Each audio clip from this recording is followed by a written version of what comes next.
And this is Mick, the Doctor of Digital. And welcome to Love Letters. Love Letters are a collection of love stories that people get lost, get crazy in the name of love. Another week, another great episode. The Crisis of Connection, Ancient Wisdom for Modern Love. In an age of unprecedented connectivity, we find ourselves facing what some call a mating crisis, a paradox where the tools meant to bring us together have left many feeling more isolated than ever. The contemporary conversation about dating and relationship formation has grown urgent, even anxious, as traditional patterns dissolve without clear replacements emerging. Scott Galloway, among others, has diagnosed our moment with characteristic clarity, pointing to economic pressures, technological disruptions, and shifting gender dynamics as forcing reshaping how we pursue love and commitment. Yet, as we navigate these very real challenges, we might benefit from voices that predate our current crisis by centuries, voices that understood human longing, virtue, and community in ways our hypermodern world has largely forgotten. This conversation explores what early Christian wisdom, grounded in a vision of human flourishing that prizes self giving love over self actualization, might offer those seeking lasting connection in an age of endless options and escalating isolation. Interesting, Mr. Meg. So let's start with the basics. What exactly is this mating crisis people keep talking about, and why should we take it seriously? The term mating crisis has entered our cultural lexicon largely through thinkers like Scott Galloway, who's marshaled impressive data to illustrate what many of us intuitively sense. Something fundamental has shifted in how people from romantic partnerships inform them, and not necessarily for the better. Galloway points to several converging trends: young men falling behind economically and educationally, creating what he calls a mating market imbalance; the rise of dating apps that gamify human connection and privilege certain traits while obscuring others; the delay or abandonment of marriage among educated professionals; and the resulting loneliness epidemic affecting both genders, though manifesting differently. The statistics are genuinely sobering. Nearly a third of young men report no sexual activity in the past year, a dramatic increase from previous generations. Marriage rates have plummeted, particularly among those without college degrees. Mental health indicators, especially among young women, have deteriorated markedly since the smartphone era began. Birth rates have fallen below replacement level across the developed world. These aren't just numbers, they represent millions of individuals experiencing profound disconnection during what could be their prime years for forming intimate bonds. But here's where I want to introduce some nuance that I think gets lost in purely economic or technological analysis. The crisis isn't simply that fewer people are partnering successfully, though that's certainly part of it. The deeper crisis is one of vision. We've lost a coherent, compelling account of what romantic love is for, what relationships accomplish beyond personal satisfaction, and how individual desires relate to communal flourishing. When John Chrysostom preached to 4th century Constantinople about marriage, he didn't primarily address logistics or compatibility metrics. He spoke of marriage as a mystery, using the same Greek word, mysterion, that Scripture applies to Christ's relationship with the church, that transformed two individuals into something genuinely new: a domestic church, a site of mutual sanctification, a generative love that extends beyond the couple. Compare that vision to what Galloway and others describe in contemporary dating culture: a marketplace of competing preferences where individuals optimize for attraction and compatibility as consumers optimize for product features. The very language betrays the impoverishment. We speak of relationship goals and adding value and emotional labor as though love were a project management challenge or a business partnership. This isn't to dismiss Galloway's insights, which are often brilliant, but to suggest they operate within a frame that assumes self actualization and personal satisfaction as the primary goals worth pursuing. The collapse of this telos, or the end of existence, reveals itself in unexpected ways. Consider the phenomenon Galloway and others document: the rise of situationships, undefined romantic arrangements that combine some features of committed relationships, sexual intimacy, emotional investment, shared time, with the flexibility of casual dating. No labels, no obligations, easy exit. These arrangements often persist for months or years, leaving participants confused about their status and unable to make future plans. From a Christian anthropological perspective, situationships represent the logical endpoint of relationship frameworks that prioritize autonomy over covenant. If the purpose of romantic connection is mutual satisfaction without binding commitment, if the highest good is preserving optionality, then the situationship becomes almost rational. That is, you can get some benefits of partnership without the vulnerability of genuine commitment. But the costs are severe. Participants in such arrangements report chronic anxiety about where they stand, inability to plan futures that require partnership, and profound loneliness despite physical intimacy. This is the fruit of treating the covenant as oppression rather than liberation. The Christian tradition understands that genuine freedom emerges not from maximum optionality, but from meaningful constraint. When you bind yourself exclusively to one person, paradoxically, you become free, free from the tyranny of choice, free from constant self preservation and performance, free to be known fully and loved anyway. The marriage vow, properly understood, doesn't constrain freedom, but establishes the conditions in which deep freedom becomes possible. Augustine's analysis of the will in his anti Pelagian writings illuminate this dynamic. He argues that the will is not most free when it can choose anything, but when it is rightly ordered toward the good. A will captive to disordered desire, what Augustine calls concupiscence, is actually enslaved even when it appears to have maximum choice. True freedom comes from the reordering of desire toward proper objects, through the formation of character that makes us capable of loving well. Applied to romantic relationships, this means the dissolution of traditional covenant structures hasn't liberated us into greater relational freedom, but has often enslaved us to the very appetites that provide lasting connection and prevent lasting connection. The early Christians would have found this framework deeply confusing. When Paul writes to the Ephesians that husbands should love their wives as Christ loved the church and gave himself up for her, he's articulating a vision of love as fundamentally self emptying rather than self actualizing. Gregory of Nyssa, in his beautiful treatise on virginity, which paradoxically contains some of the era's most profound insights on marriage, argues that the married state trains people in self transcendence. You cannot maintain the sovereign autonomy of the unmarried life when you've genuinely bound yourself to another person's welfare, vulnerabilities, and needs. Marriage, in this view, is spiritually formative precisely because it requires ongoing death to self centered existence. Now, I'm not suggesting we can simply transplant 4th century Christian marriage theology into 21st century secular culture and expect it to take root. The social structures, economic realities, and moral vocabularies have changed too dramatically. But I'm suggesting that our current crisis reflects not just changing conditions, but the absence of a telos, a purposeful end towards which romantic relationships aim. When marriage becomes primarily about personal fulfillment rather than mutual sanctification, service, and generativity, it becomes fragile in precisely the ways we're witnessing. The moment that relationship stops serving your actualization or happiness, the logic of the framework suggests dissolution rather than perseverance. Calloway rightly identifies economic anxiety as a major factor. Young men without stable employment prospects struggle to present themselves as viable partners in a culture that still, despite egalitarian rhetoric, often expects men to be primary providers. But the patristic fathers would press us to ask, viable partners for what? If marriage is primarily an economic arrangement or a happiness optimization strategy, then yes, economic precarity undermines it directly. But if marriage is a vocation towards mutual transformation in love, undertaken with community support and oriented toward transcendent goods, then material instability, while challenging, need not be disqualifying.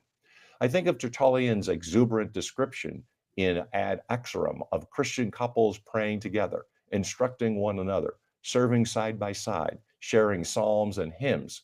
His vision of marriage has economic dimensions. He addresses practical matters, but the center of gravity is elsewhere. It's in shared worship, mutual spiritual encouragement, and common mission. The contemporary crisis, then, isn't just the conditions for traditional marriage have eroded, it's that we've lost sight of what made such marriages worth pursuing, even when conditions were difficult, which historically they often were. In conclusion, while the mating crisis manifests in demographic and economic data that demands various and serious attention, its deepest roots lie in our impoverished moral imagination about what love, commitment, and marriage are ultimately for. Mr. Mick, you mentioned dating apps as a part of the crisis. What specifically concerns you about how we digitize romantic connections? The dating app phenomenon represents something genuinely novel in human history. Never before have individuals had apparent access to thousands of potential partners, all reducible to swipeable profiles emphasizing certain immediately visible traits while obscuring others. Galloway and others have documented the distorting effects. A small percentage of men receive the vast majority of female attention on these platforms. Women report feeling overwhelmed by low quality approaches, and both genders experience what psychologists call choice overload, where abundance of options lead to decision paralysis and chronic dissatisfaction. But the deeper issue, from the perspective of early Christian anthropology, is how these platforms shape our very conception of what we're looking for and how attraction should work. When you reduce a human person to a profile, a curated selection of photographs, a brief bio, perhaps some carefully chosen prompts, you're inevitably emphasizing certain dimensions of personhood while suppressing others. Physical attractiveness, which can be conveyed visually, becomes hypercentral. Wit or cleverness, which can be displayed in brief text, has value. But patience, kindness under stress, generosity with resources, faithfulness in small commitments, capacity for sacrifice, the very qualities that Christian tradition has always insisted make for lasting love, these remain largely invisible until much later in the acquaintance process, if they're discovered at all. Augustine, in his Confessions, reflects extensively on the nature of beauty and desire. His early life was marked by what he later characterized as disordered loves, pursuing transient pleasures and superficial connections while missing the deeper goods that alone could satisfy his restless heart. His famous prayer, "You have made us for yourself, O Lord, and our hearts are restless until they find rest in you," applies not just to the soul's relationship with God, but to all human loves. We're made to desire rightly, to love what is genuinely good in appropriate measure. But our desires are malleable, shaped by habit and culture, and can become profoundly disordered, attaching ultimate significance to penultimate goods, seeking in creatures what only the Creator can provide. Dating apps, I'd argue, are desire formation technologies that train users in disordered loves. The swipe mechanism itself is conditioning, rapid judgments based on minimal information, an endless horizon of alternative options, and the gamification of human connection through matches and messages. These patterns don't simply connect people who might be compatible, they actively reshape what users find desirable and how they approach the search itself. The phenomenon of shopping cart syndrome, keeping multiple prospects in play while committing to none, makes perfect sense within the app logic, but represents a profound corruption of how humans actually form deep attachments. Contrast this with the Christian tradition's emphasis on love as a practice rather than primarily a feeling. When Paul catalogs the characteristics of love in 1 Corinthians 13, patient, kind, not envious or boastful, not keeping records of wrongs, he's describing learned behaviors, habitual orientations, not emotional states that happen to you. John Chrysostom, preaching on this passage, emphasizes that genuine love must be cultivated through daily choices, through the discipline of preferring another's good to your own immediate gratification. This is profoundly countercultural to app mediated dating, where the instant availability of alternatives undermines the patient, iterative work of learning to love an actual person with all their particularity and flaws.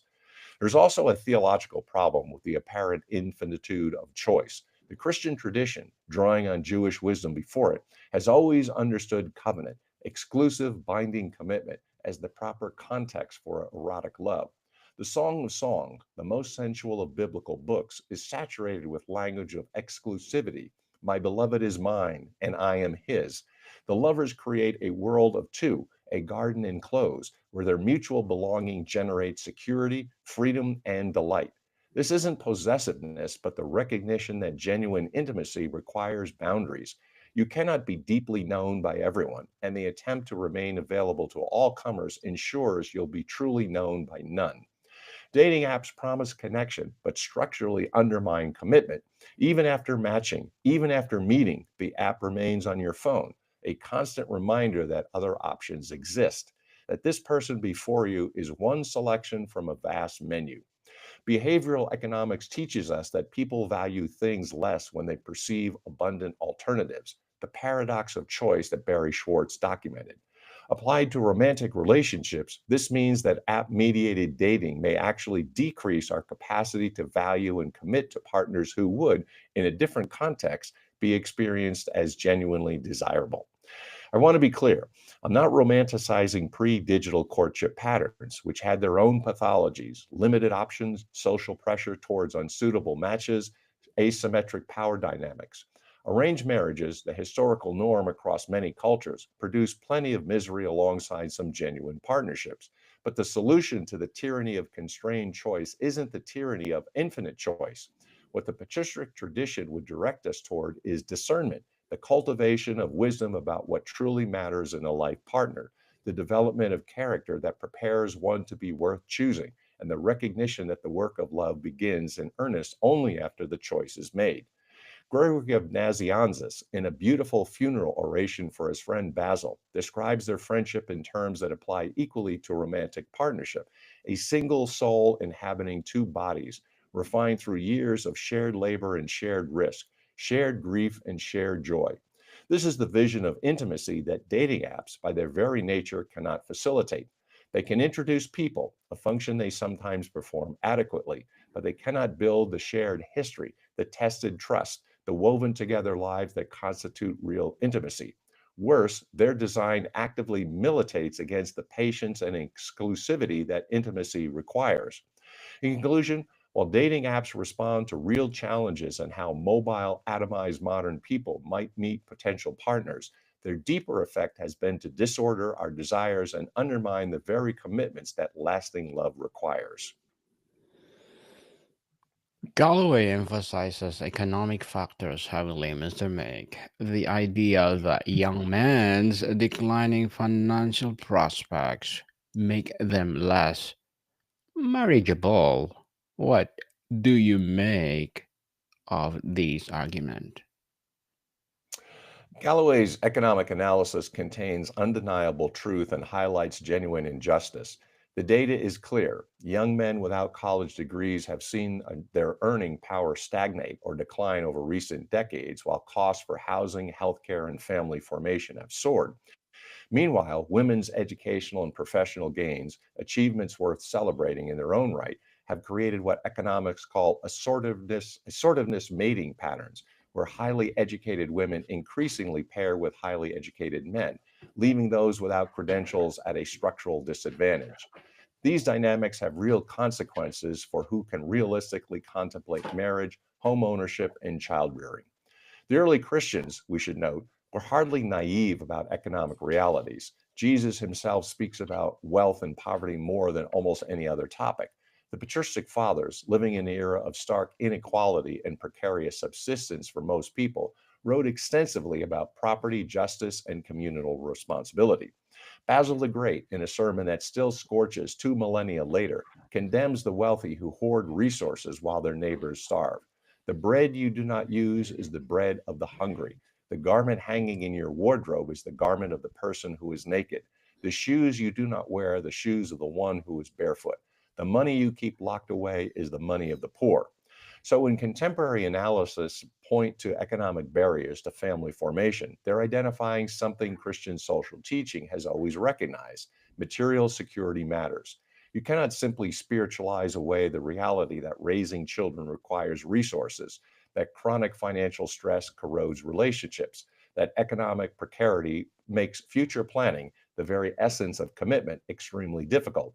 The idealization of poverty, sometimes found in religious discourse, is sentimental nonsense. The fathers knew that destitution crushes human dignity and limits human flourishing.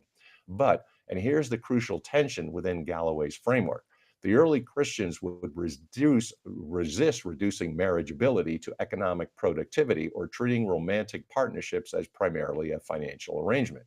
When Paul addresses the Corinthian church about marriage, he never once mentions income or social status as relevant criteria. His concern is for shared faith, mutual regard, and the practical question of whether individuals can devote themselves to kingdom work better married or single. The early church was, by all accounts, socially mixed. Slaves and slaveholders, merchants and laborers, citizens and foreigners worshiped side by side, and we have reason to believe sometimes married across these boundaries. This matters because the purely economic analysis, while identifying real constraints, implicitly accepts a framing where men's values as partners is largely determined by their capacity to provide material resources. This isn't entirely wrong. The ability and willingness to contribute to household stability is legitimately important, but it's incomplete, and its incompleteness reflects our culture's tendency to reduce human worth to economic productivity. If a man's primary value as a husband is his earning potential, what happens when automation or economic disruption or personal misfortune diminishes that capacity? Is he now worthless? Has the marriage lost its purpose? The Christian tradition would say something quite different. A husband's primary calling is to love his wife with the self giving love of Christ, to lead his household in spiritual maturity, which has nothing to do with income, to contribute his labor and gifts, economic and otherwise, to the common good, and to model faithfulness, integrity, and service. Similarly, a wife's calling transcends the merely economic. She's not primarily a reproductive asset or a second income stream, but a full partner in a shared vocation, equipped with her own gifts, called to her own holiness, participating in mutual submission and encouragement. John Chrysostom, preaching to his congregation in wealthy Antioch and later Constantinople, repeatedly challenges the obsession with economic calculation in marriage negotiations. He's particularly critical of the dowry system and the way families treat marriage as essentially a business merger. His vision of Christian marriage emphasizes mutual spiritual direction, shared prayer, and common mission in serving the poor and evangelizing neighbors. He doesn't ignore practical considerations. He's far too pragmatic for that. But he keeps reorienting his listeners toward transcendent goals that money can neither purchase nor replace. The patristic emphasis on shared spiritual practice as central to marriage offers another corrective to purely economic analysis. When John Chrysostom describes the domestic church, the family as a cell of spiritual formation and worship, he's articulating a vision where the household's primary function transcends economic production or consumption. The family becomes, in Chrysostom's telling, a microcosm of the gathered church, a place of prayer, scripture reading, hymn singing, hospitality to strangers, care for the poor, and formation of disciples. This has profound implications for how we think about marriage's economic dimensions. If the household's purpose is primarily spiritual formation and mission, then its economic success is measured not by the accumulation of wealth or consumer comfort, but by its capacity to sustain practices of worship, hospitality, and service. A household with modest means that regularly welcomes strangers for meals, supports struggling neighbors, raises children in faith, and maintain rhythms of prayer might, in this framework, be considered more successful than a wealthy household that accomplishes none of these things. This isn't romanticizing poverty. The fathers, as noted, were deeply concerned with economic justice and knew that destitution crushes human dignity. But it does suggest that our contemporary tendency to delay marriage until certain income thresholds are met, to forego children until financial readiness, reflects confusion about what households are fundamentally for.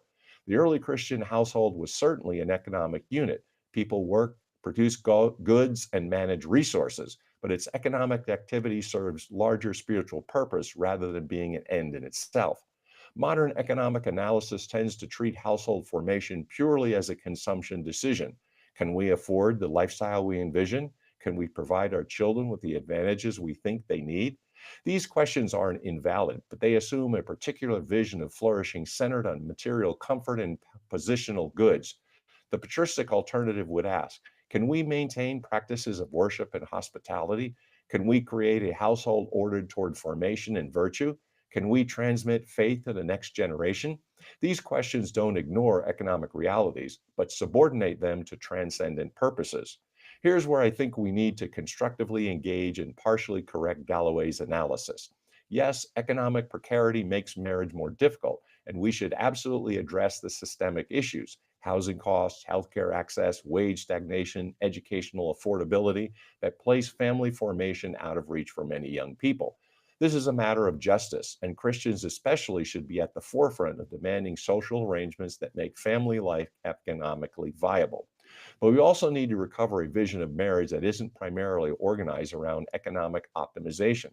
The data shows that marriages across class lines, once more common than today, can flourish when other elements are strong: shared values, mutual respect, complementary strengths, genuine affection, and community support. The increasing stratification where everyone marries within their own educational and economic cohort isn't primarily evidence of rational economic calculation. It's evidence of a sort of mating driven by where people socialize, whom they meet, and what they've been taught to value. The early church's radical social mixing, something that scandalized pagan observers, was enabled by a theological vision that relativized earthly status in light of ultimate realities. As Paul writes to the Galatians, there is neither Jew nor Greek, slave nor free, male nor female, for you are all one in Christ Jesus. This wasn't mere rhetoric. The archaeological and documentary evidence suggests early Christian communities really did transcend conventional social boundaries in remarkable ways. Could marriages between people of different economic classes work? Apparently, yes, when embedded in communities that provided practical support and when oriented toward purposes transcending wealth accumulation. I'm not suggesting economic factors don't matter or that love conquers poverty. It usually doesn't. But I'm suggesting that our current crisis reflects not just changing economic conditions, but an impoverished moral imagination that can only conceive of marriage in transactional terms. When you reduce marriageability to earning potential, you've already conceded too much to a market logic that Christianity has always viewed with deep suspicion. The alternative isn't naive romanticism, but a recovered sense of marriage as vocation: costly, formative, oriented toward goods that transcend mute material accumulation while still operating within material realities that must be responsibly navigated. In conclusion, while economic barriers to marriage are real and demand structural solutions, the reduction of marriageability to economic value represents a theological error that impoverishes our understanding of what partnership fundamentally is and requires. Indeed. And Mr. Meg, thank you so much for sharing your knowledge and wisdom to the world. The Crisis of Connection, Ancient Wisdom for Modern Love explores the growing loneliness and emotional distance of our digital age through the timeless teachings rooted in ancient philosophy, faith, and tradition. Now, Mr. Meg, would you like to plug in something? Sure, I appreciate the opportunity. Write the book, grow the business. Connect with me on LinkedIn. GMIC, the Doctor of Digital Smith, PhD. Pick up a couple volumes that I have on Amazon, On Track, Ian Hunter, Burning America. Listen to the Doctor of Digital podcast. Yes, people, let's support Mr. Meg, the Doctor Digital, and please do listen to our baby podcast, Mental Health 101. Mental Health 101 is created to empower our mental health awareness. So, Mr. Meg, thank you so much for your time. Thank you. Until next time, Deus Volt. More to come, people. See you soon.